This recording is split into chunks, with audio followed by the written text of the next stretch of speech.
Welcome to the Counselling Tutor Podcast, the must-listen-to podcast for students of counselling and psychotherapy. Here are your hosts, Rory Lees-Oakes and Ken Kelly. Hello and welcome to the Counselling Tutor Podcast with me, Rory Lees-Oakes, and with me as ever, my fellow traveller in everything therapeutic, Mr. Ken Kelly. How are you doing, Ken? I am doing exceptionally well. Rory, how are you today? You find me, well, chipper.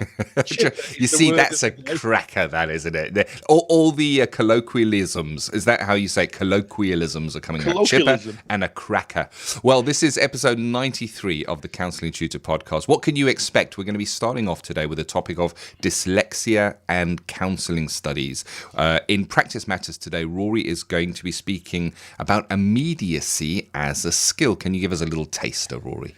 Yeah, I'm going to be talking about the time when you're working with a client and something immediate comes up for you and you're able to share that in the here and now quite immediately. I'm going to be talking about what we need to think about before we use that particular skill. But it is a useful skill in building a real therapeutic relationship, which, as we know, is the arbiter of a good outcome for the client.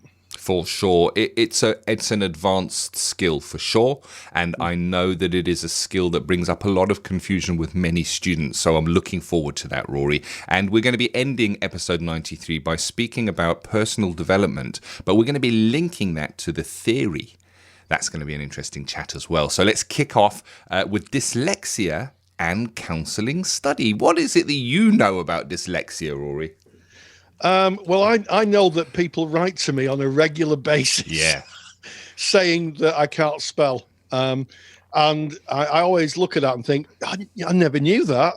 I really never knew that. So just to qualify that, writing to you saying that you, Rory, can't spell, not them saying they can't spell. No. Yes, they write to me and they say, Rory, you can't spell. Your apostrophes are in the wrong place. Yeah. And I say, really? I never knew that. And I'm dyslexic, and I'm a proud dyslexic. And I'll tell you why I'm a proud dyslexic. Because there are some things that I know, no matter how hard I work, I cannot change. I cannot change the fact that if I write, it looks like a spider's died. One got into an inkwell and tried to crawl across a piece of paper. Sorry for the graphic imagery there. But the long and short of it is that I'm just not wired up for certain things. But one of the things I've realised through the years is that actually I'm wired up for other things, and it's about playing to strengths, not being too worried about weaknesses. So I know that we have a lot of people. We certainly see them on our Facebook page. And if you're new to the podcast and you don't know what our Facebook page is, type Counselling Tutor into Facebook.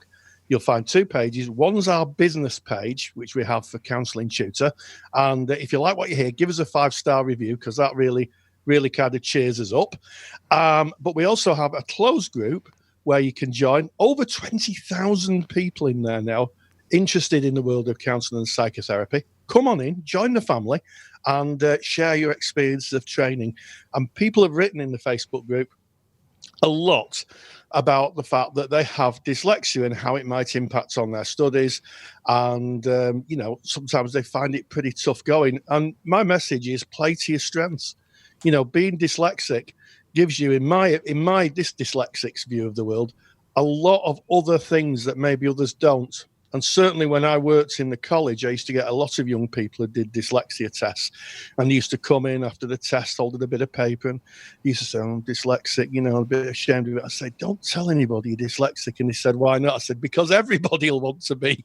I said, don't be telling people. I said, everybody will want to be, because once you find out what your strengths are, then you can really fly. It's an interesting topic. It's one that's dear to me. I am dyslexic and proud. If I could, I would wear a T-shirt, a dyslexia pride T-shirt. And the thing is, Rory, I wasn't always proud. In fact, I was ashamed. And that shame was driven into me, I believe, through my educators when I was at school, and I was always told that I wasn't trying hard enough and that I needed to work harder, and it just didn't stick. As like yourself, the spelling didn't stick, the punctuation just never stuck. That part of my brain is not able to recall and retain that information. But I, like yourself, Rory, have other parts of my brain that are able to do things that most other people are not able to do. I'm able to, I've got my own strengths in certain areas. But the story for me was, I think that message that I received, that external locus of evaluation, as it were, was very destroying for me, because I chose not to go into any further education because of that, because I was pretty much told it wasn't for me. It was not a direction for me. And it took me years. It was in my early 40s that I went into counselling training. And I went in with fear, and I went in with trepidation, because I knew I struggled with spelling and sentence structure and punctuation. And I recall, Rory, you being my tutor, walking in, writing on the board, on the whiteboard, writing something on the board, and you turned to the class and you said, I am dyslexic, so you may find that my spelling is incorrect, but you'll understand what the words are, and let's just get on with it. And it felt like permission. It felt like permission that an educator was standing in front of me, a lecturer, a senior lecturer at that, Rory, was standing in front of me and saying, I am dyslexic, something that I'd hidden and kept in a shameful part of my life for so many years. You're 100% right, Rory. There's not a day that goes past that there's not a comment on Facebook or an email that we get from fellow members of the Counselling Study Resource, or people that just listen to the podcast, saying, hey, I'm dyslexic. And I think that is to be embraced. Embrace your dyslexia, and there's so much support. It's a very different world now. This is something you want to be shouting about. It's something you definitely want to be sharing with your tutor. If you are dyslexic, tell your tutor, because measures can be put into place. There is help, there is support at a good learning institution. Absolutely. Well, you would hope that would be the case. Just listening to you talking about the first time we met, Ken. I could tell you about classes that have been like a carry-on film, where I've put a word up and the students have been trying to correct it, and I've said, look, we're going to be here all day. I just can't get it. Yep. Why don't we just leave that word on the board? Right, we know what that word is. Let's just crack on. And I know that's super difficult if you're doing assignments, because we do live in a world where people love punctuation and grammar, and certainly educational establishments seem to be a trifle obsessed with it. And I've got to say, as a former educator in counselling, or maybe I'm still an educator in counselling, I'd like to think I am, that actually the clients that you see, they're not bothered. Yep.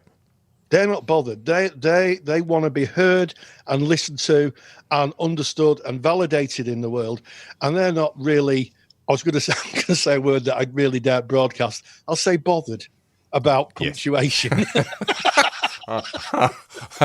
My head is desperately trying to fit in the word that you initially meant there, right, Rory. My imagination is running rife. It begins with A and ends with D and has RSED in the middle. Are you giving too much away? I hear you. It's interesting. The world is open to, if you struggle with dyslexia, the world is open to you. If anybody had told me that I would eventually go on to author a best-selling book back in those days, I wouldn't have believed them. And if you'd have told that to my teachers at the time, they wouldn't have believed it either.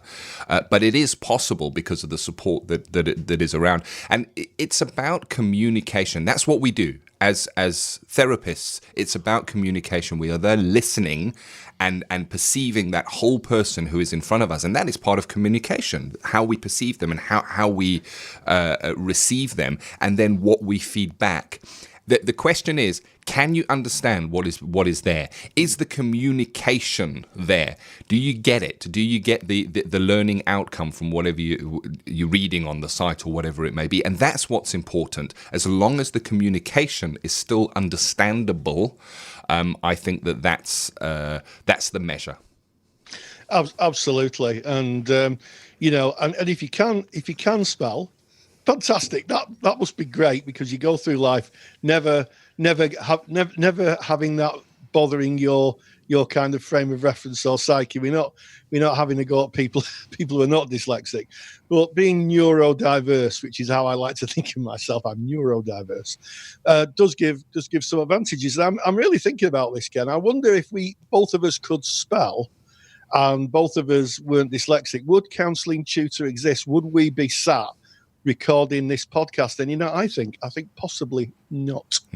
I agree. I think it's thanks to dyslexia that I know you, Rory. I mean that moment, honestly, it's so difficult to explain. The moment that you wrote on the board and there was a spelling error and you turned around and owned it, it was like the walls fell down around me. It was incredibly empowering, and I think there's too little of that in our world, that people are more likely to point fingers and criticize rather than to embrace that neurodiversity at all of its levels. It's an absolutely fascinating topic. It's absolutely great. We are working at this moment on providing learning resources on dyslexia. Specifically, a little course on dyslexia that's in the pipeline at the moment. And also, if you are a member of the Counselling Study Resource, which is our paid-for part of Counselling Tutor, we offer a lot of stuff free, including this podcast. This is free, counsellingtutor.com. All the articles and resources on there are free. But we do offer a paid-for resource. And within that paid-for resource, we're very mindful to put out blended learning. There is audio files, there are video files, there are infographics, there are what do you call them, Venn diagrams, as well as written, because we don't all consume information the same way. We spoke just last week about diversity, and it's a form of diversity, and it is to be embraced. Yeah, I think so. Should we get ourselves a couple of T-shirts, Ken? Yes. The only thing is can you spell dyslexia? I can't. Every single time I try, honestly, single time I type dyslexic into an email or into something referencing it, I always spell it wrong. Well, that is Dyslexia and Counselling Studies. We're moving on to something that kind of links in a way, because we're speaking about immediacy. Immediacy is a skill. It's a skill in counselling. It's an advanced skill, Rory, and it's a skill that is often misunderstood. It is. People think that immediacy, or some people think that immediacy is just saying whatever comes to your mind.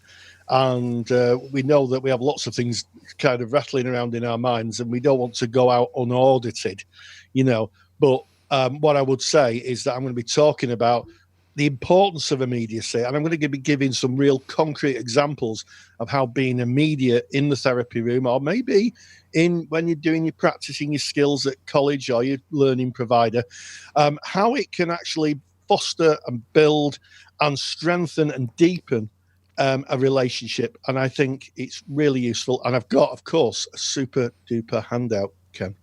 Practice Matters with Rory after this short message. Take the stress out of your counselling studies and get the support of Rory and I by joining us in the Counselling Study Resource. See how Counselling Study Resource can help you.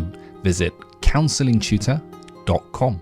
That's counsellingtutor.com. Students often ask, what are implicit and explicit patterns of relating? This question comes up a lot in CPCAB courses as part of the criteria. The answer to this question lies in one particular counselling skill, immediacy, which is best summed up by author Roy E. Barnes in his book Core Competencies of Relational Psychoanalysis as courageous speech and disciplined spontaneity. However, you don't have to be on a CPCAB course or be a practicing psychoanalyst to pick up on implicit and explicit patterns of relating. Being thoughtfully spontaneous when you feel there's something going on between you and the client can be useful to get past blockages and deepen the relationship. Immediacy is the counsellor's ability to thoughtfully share what is going on for them at any moment in time during therapy. And it could be sharing how you as a counsellor is feeling, sharing your instinct of what the client may be feeling or experiencing, and inviting the client to explore what is going on between you. So let's look at examples of immediacy when working with implicit patterns of relating. A female client says, "Sometimes I feel it is really hard to share what's going on for me. I feel so ashamed." The male counsellor says, "How does it feel talking to a man about what's going on for you?" The female client responds, "It's hard because men have treated me badly." The male counsellor, using immediacy, says, "I'm not one of those men." And in this example, we can see how immediacy is used to kind of break that deadlock between the female client and the male therapist, and to bring into awareness and into the room this universal truth that she's struggling with a male therapist, maybe because of her experiences of men. And the male counsellor courageously and thoughtfully uses immediacy to bring that into the therapy room, and also to make it clear that he is not one of those men that she's met in her life previously. Very useful. In the next example, we're going to use an example of what may happen to a female client working with a male client, and her ability to share her instincts. The male client says, "I feel really angry today. My female boss has told me to rewrite a report because I had not included the sales figures. I left the office and went to fill up my car at the petrol station. The female cashier said I could not use my debit card to pay as it had expired. I had to pay cash. Then on the way here, I was stopped for speeding by a female police officer." And again, the female counsellor, using that skill of courageous speech and disciplined spontaneity, which is the hallmark of immediacy, says to the client, "I hear you're angry. I wonder if it's women or women in authority you find difficulty with." Because, as you can say, he's talked a lot about women in that interaction, and it may be that is the crux of the difficulties he's having. In both these interactions, the counsellor shares thoughtfully an immediate feeling with the client in the service of both congruence and to bring into awareness that which is unsaid or even hidden. In terms of my own practice, I find this skill can be very, very useful to move past clients' own stuckness, and it also deepens the relationship and encourages an open and honest dialogue. Thank you as always, Rory. Rory's got a super duper handout on the skill of immediacy. To get that, you just go to our mother website. It's where it all kicks off, it all happens. It is counsellingtutor.com. That's 2 L's in counselling because we're based in the UK spelling. Counsellingtutor.com. Click on the podcast tab, which you'll find in the top menu, and navigate to episode 93. That's today's episode. Everything we've discussed is there in the show notes, a little précis of today's episode, along with any links that have come up from this episode, or any links that we kind of think of after the fact. We add to that page as well, and you can download Rory's super duper handout on the skill of immediacy from within that page. If, of course, you are already a member of our paid for resource, that's the Counselling Study resource, well, that handout has already been added to your handouts vault. Just log in and it is there for you. So moving away from a skill of immediacy onto a topic that comes up again and again, certainly within our Facebook group, and that is personal development. Personal development is very much a part of training to be a counsellor, a therapist, a psychotherapist, but we're going to be linking this to theory today, Rory. Yes, I mean, a lot of assignments do ask for linking your personal development to theory, and I'd like to tell you a little funny. I think it's a funny story, Ken.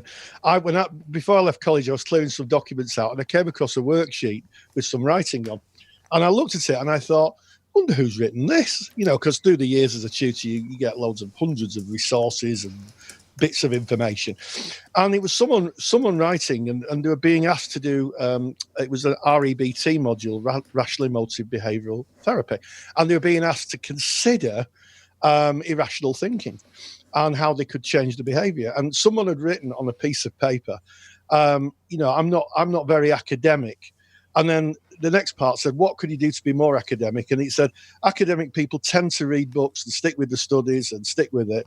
And then it said, what would the outcome be if you did that, and the outcome someone had written, then I'd become more academic and more able and more understanding of it. And I thought, that's very astute. I wonder who wrote that. And I realised it was me. and that it was real. And I'd written it, of course, for my own personal development assignment. But there's so much theory, isn't there, Ken, that we can draw on when we're thinking about personal development, certainly in the person-centered world. Yes. Yeah, my favourite go-to on personal development is Cole Rogers' 7 stages of process, where he kind of outlines how a client may move through certain stages of process from a place of rigidity to a place of being more fluid. And if you want to refer to the 7 stages of process, we have a really good article. It's 100% free, where the 7 stages of process are outlined. And to find that, you just go to counsellingtutor.com. There's a big search box on the front page of counsellingtutor.com. It's like a search engine for counselling theory and skills and practice-related topics. Just pop in there, stages of process or 7 stages of process, and that article will come up. And of course, we'll put a link to that in today's show notes as well, so that you can link through to that. So the definition refers to the 7 stages of process of one model of stages, the marked phases which a client or people attempting to self-change pass through. Rogers, 1961. Stages of process runs from 1, remoteness from experiencing, to 7, experiencing effective choices of new ways of being. I love that, new ways of being. Absolutely, and certainly get on that if you're writing a personal development assignment. Introjected values and conditions of worth. I think that those who study in the person-centered world would recognise those terms, and that's another useful topic to consider. How have you changed through the arc of your studies? Are you more trusting of your internal locus of evaluation than other people's conditions of worth? That's something to talk about, and you could give some examples. Always useful, and it's always a criteria hitter.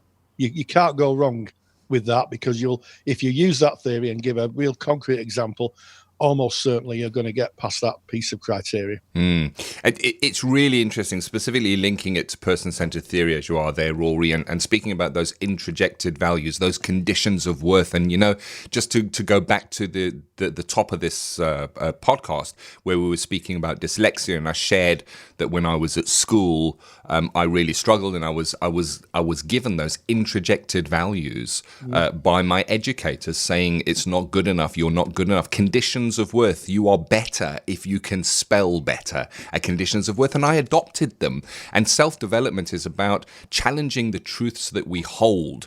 And that day in that lecture, Rory, when you wrote on the board and turned around and said, I am dyslexic, it was like those walls came tumbling down. It was a moment of personal development for me. I was able to take something that I felt shame over and go, hold on a minute, I don't need to feel this shame. All of those introjected values, those conditions of worth fell away, and I was able to embrace myself and who I actually am. Not change it, just embrace it. And that is a massive personal development. Personal development is not about changing. Often it is about accepting. Absolutely. And there's a lot of growth within counselling studies. Transactional analysis is a classic one, with parents, the adult, and the child, and the life script. I love the life script. I can remember many years ago teaching a level 2 class where someone said, "Oh, I'm not buying into this life script business. I've always done what I wanted, and there's no script written for me. I'm not writing the script." And I said, faithfully referring to that script, Rory. Yeah, and I said to that person, I said, when you were a child, what did your parents say to you a lot? And he said, "I never do as I'm told." And there was just this silence in the room, and her eyes were the size of plates, and she went, "And I still don't now, do I?" And I went, "No." She said, "That's a life script, isn't it?" And I went, "Yes." Yeah, that's it. They're invisible. They're invisible, aren't they, life scripts? They're invisible as we act them out and we replay those scripts. And that's the thing about personal development, is often unseen. A great exercise is Johari's window. Again, go to counsellingtutor.com, put that into the search bar. There's a great article on Johari's window on that exercise. And Johari's window kind of indicates that there are certain things that are unseen to us and may be seen by others. There are certain things that are unseen to us, unseen by others. But as we move through our life, as we examine self, that we kind of the aim, I guess, is for more and more to fall within our own vision, that we can see it all into the clear pane. Go and have a look at that. Johari's window, counsellingtutor.com. Absolutely. And part of Johari's window, of course, is unseen by self and unseen by others, things you don't know and things you don't know yourself. And that is fostered by an unconditional attitude on behalf of helpers.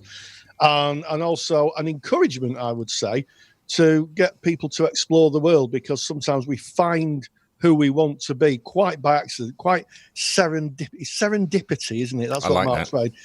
I can't spell it. Nobody can, Rory. That one is impossible. Serendipity, just a marvelous experience that hides around every corner.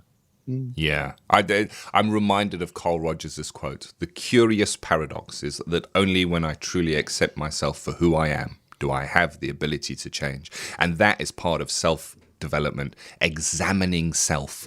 You examine self. And it's not about examining self so that we can change. So often we'll hear, oh, I'm doing this and what I need to do is this and I've got to get this and I've got to start being like this and I've got to stop being like this. That's not self-development. It's about accepting that that's who we are, accepting our patterns, accepting our scripts. And through that acceptance, if we look to the theory of Carl Rogers, then there is a chance for change. Absolutely. So I hope you've enjoyed this little kind of ramble into my self and Ken's awareness. Yeah. It's quite a personal thing because we started off the podcast by talking about dyslexia, something that affects both me and Ken, and then I went on to discuss immediacy, which I think is a really useful skill. Certainly, if you feel that there's something you need to say, be immediate and say it. And then just linking all of that into the theories that we learn, because counselling is as much about how we know ourselves than how we work with others. I think you have to know yourself, and that's what personal development's about. So on that kind of existential bombshell, stay grounded and stay safe. Take the stress out of your counselling studies and get the support of Rory and I by joining us in the Counselling Study Resource. Counselling Study Resource, or CSR for short, is the world's most comprehensive assignment guidance and study support resource for students just like you of counselling and psychotherapy. See how Counselling Study Resource can help you. Visit counsellingtutor.com. That's counsellingtutor.com. Thank you for listening to the Counselling Tutor Podcast. Find the show notes for this episode on our website at www.counsellingtutor.com.